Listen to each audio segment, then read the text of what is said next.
గత 3 రోజులుగా ఏపీ ప్రజలు పెట్రోల్, డీజిల్ దొరక్క తీవ్ర ఇబ్బందులు పడుతున్నారని తెలిపారు మాజీ మంత్రి పేర్ని నాని.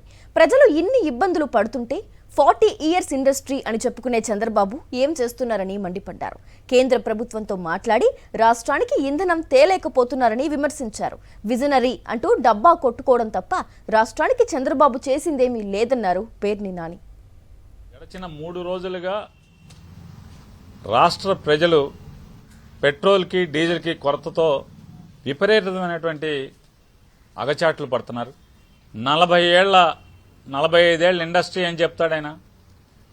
భారతదేశంలో నాకన్నా అనుభవం ఉన్న ముఖ్యమంత్రి లేరని చెప్పి చంద్రబాబు నాయుడు గారు మాటలు కోటలు దాటిస్తారు. సొరకాయలు కోసేస్తుంటారు. నాకంత ముందు చూపు లేదు అంటే నేను చంద్రబాబు నాయుడికి ఉన్నంత ముందు చూపు ఈ భారతదేశంలో మోడీ కూడా లేదని చెప్పని గప్పాలు కొడుతుంటారు. అసలు ఆయన కోసే సొరకాయలు ఇక వాళ్ళ అబ్బాయి లోకేష్ గారు చెప్తారు, ఆంధ్రప్రదేశ్ రాష్ట్రానికి ఏముందంటే చంద్రబాబు నాయుడు ఉన్నాడు చాలని చెప్పి ఆయన డప్పాలు కొడుతుంటారు. అంటే అసలు వీళ్ళు కోసే సొరకాయలకి అసలు మామూలు రాష్ట్రంలో పండే సొరకాయలు వేయి చాలు. ఇన్ని డబ్బాలు కొట్టేటువంటి వీళ్ళు ఇవాళ ఈ స్థితి ఎందుకు వస్తుంది? కేంద్ర ప్రభుత్వంతో మాట్లాడలేకపోతున్నారా?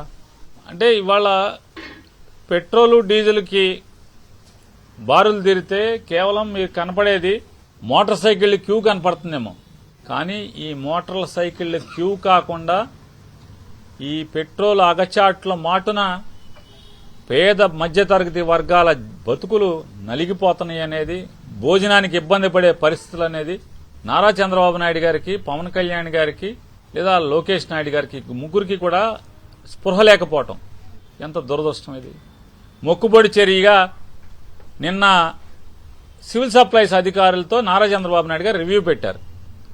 రివ్యూ పెట్టిన తర్వాత కష్టాలు ఇంకా పెరిగినాయి, లైన్లు ఇంకా పెరిగినాయి.